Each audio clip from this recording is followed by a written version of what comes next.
Et bonjour tout le monde, Caroline Lavoie de Paix dans les Alpes de Haute-Provence. Je viens vers vous par cette petite vidéo avant le week-end.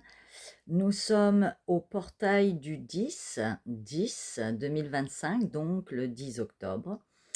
Et pourquoi je viens vers vous? Le sujet, c'est la vérité. Alors, rester fidèle à la vérité sera le sujet de cette vidéo. Rester dans la vérité, c'est être capable de comprendre avec confiance et conscience qu'on n'est pas toujours dans notre vérité propre. Qu'est-ce que ça veut dire? Ça veut dire que souvent nous portons des masques.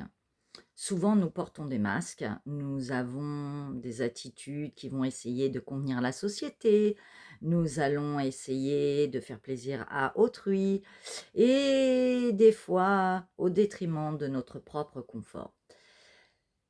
Être la vérité, c'est ne pas se mentir à soi-même.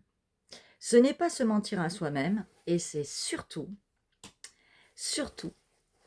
et si possible, c'est rester authentique, le plus vrai possible dans son axe, dans son centre, et de se faire briser ce miroir d'attitude, d'empreinte, d'éducation, de matriarcal aussi, hein, quelque part, et surtout d'être vraiment qui nous sommes si nous n'avions pas tous ces filtres. Alors, être fidèle à la vérité, c'est être fidèle à la vérité en tant que soi, à l'intérieur de soi, mais aussi face aux autres, et dans l'expression de qui on est. Ce qui veut dire, c'est d'être aligné dans sa pensée, mais aussi dans son verbe, et bien sûr, dans les actions du monde, donc dans ses propres actions. C'est éviter l'hyperprogrammation, l'hypermental, l'hypervigilance et l'hyperfaçonnage. Le façonnage d'un personnage que vous n'êtes pas réellement et qui va essayer de se fourvoyer, de se manifester avec quelque chose qui n'est pas son authenticité réelle. On a besoin d'exactitude quand on est fidèle à la vérité. On a besoin de réalisme, de réalité, oui, mais de sincérité du cœur, de sincérité d'esprit, de courage avec force d'être qui nous sommes complètement, sans faire semblant, sans soutenir un faux semblant, et c'est-à-dire que ça va nous créer un mal-être quelque part, parce que nous allons nous dériver du chemin du centrage de la vérité. Alors, la vérité, c'est donc la vérité vers soi d'abord, avant toute chose. C'est revenir vers son centre et voir ce qui est vrai et authentique en soi. Alors, ce n'est pas être dur dans son jugement proprement dit, mais ne pas avoir peur non plus du jugement si on devient cette vérité. C'est être qui nous sommes. Alors, c'est se poser la question, en réalité, comment je devrais parler avec telle personne, comment je devrais agir au plus profond de moi, comment je me ressens et comment je devrais m'exprimer et me manifester. Ne plus se cacher, ne plus se voiler, ne plus mettre un voile devant soi, devant ses yeux et son esprit. C'est être conforme à l'authenticité de qui vous êtes quand vous vous exprimez. Alors, être fidèle à la vérité, c'est poser cette sainteté d'authenticité qui va progressivement vous apaiser, vous apporter une sérénité parce que c'est OK, vous posez votre vérité, vous êtes dans une forme d'harmonie qui s'installe au quotidien. Alors, ce que je veux dire, c'est cet alignement, comme je vous l'ai dit, verbe, pensée, action. Mais c'est ne pas être le faux de soi, parce que si on n'est pas aligné et fidèle à la vérité, on n'est pas soi-même.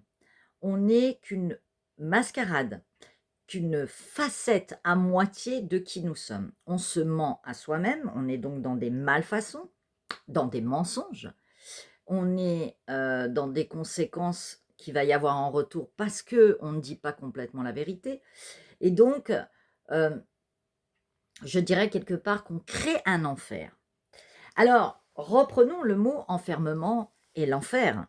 Parce que l'enfer, c'est enfer.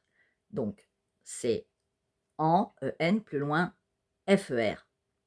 Alors oui, vous êtes en fer, raide, droit, justice, mais en même temps, si vous ne posez pas cette vérité, elle ne peut pas se transformer en paradis. Cet enfer en paradis, donc de l'ombre à la lumière. Et je vous ai dit que la vérité pose justement cet axe de passer de l'ombre à la lumière, donc de l'enfer au paradis, intérieur et extérieur. Être enfer, c'est être aussi raide, droit, froid, mais aussi solide. Donc l'enfer a un bon, puisqu'il nous permet de moduler une forme de stature, de posture, de constitution qui nous permet d'être droit en nous, d'avoir une rigueur. Et à un moment donné, il ne faut pas que cet enfer devienne un vrai enfer.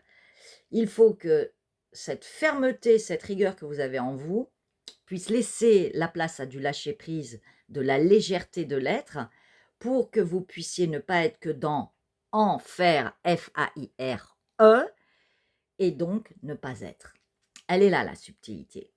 Parce que sinon, vous devenez rude, dur, froid, le cœur gelé, alors que vous devriez être dans le cœur chaud, le cœur doux, rempli de miel, de douceur, de sucre, je dirais, d'épanouissement. Alors, passons de l'enfer au paradis en ne faisant pas que faire, ni avoir, mais en étant dans le être, et avec souplesse et légèreté de l'être, tournez le regard pas que vers les autres, tournez d'abord le regard sur vous, sans forcément de dureté de jugement, de penser où est votre juste place, de ne pas être dans la crainte et la peur de gestes ou de manifestations de votre être face aux autres, comment ils vont vous voir, comment ils vont vous percevoir, comment vous voulez penser à leur place, comment vous devriez être. C'est poser la vérité dans sa vie, c'est poser une libération. Oui, c'est libérateur, parce que ça permet d'avoir l'esprit libre, d'être de plus en plus dans la fausseté et l'erreur et la malfaçon, basée sur les préjugés ou l'opinion des autres et le regard des autres, mais c'est surtout choisir son chemin sans masque, avec authenticité, et se dire, voilà, où est mon cœur, où est mon attention, qui je suis, ma vérité c'est quoi, je suis acteur, maître de ma vie, je vais arrêter de subir la vie et le regard des autres, de leur attente. Je vais arrêter de penser à eux dans peut-être ce qu'ils attendent de moi. Et avec discernement, et je dis souvent discernement, c'est discerner, c'est-à-dire ne plus nier ce qu'on dit. Et donc, c'est discernement, c'est discerner où est le mensonge, mentir, discernement. Donc, c'est poser la vérité avec discernement et dans le quotidien et grandir et se créer avec, c'est ça. Voilà, donc ce portail du 10-10, c'est poser la vérité, la justice, dire ce qui est, point, et ne rien attendre, parce que vous devez transmettre, parce que vous devez faire, parce que vous devez agir, et d'être au plus vrai de qui vous êtes, sans de contrefaçon, et surtout de vous faire plaisir et de voir ce que ça apporte en vous, d'être cette vérité. Alors, restez fidèle à votre vérité. Chacun a sa vérité, on dit souvent, mais remettre de l'ordre dans un équilibre juste de l'expression de votre être, en étant le plus possible équilibré, comme cette fameuse balance qui nous suit et qui nous poursuit tout au long du mois d'octobre. Et puis, replacez-vous dans le regard intérieur pour ensuite être dans l'expansion d'un regard extérieur qui accueillera avec légitimité qui vous êtes dans votre vérité. Je vous remercie beaucoup, un bon portail 10-10, un bon week-end et à très vite.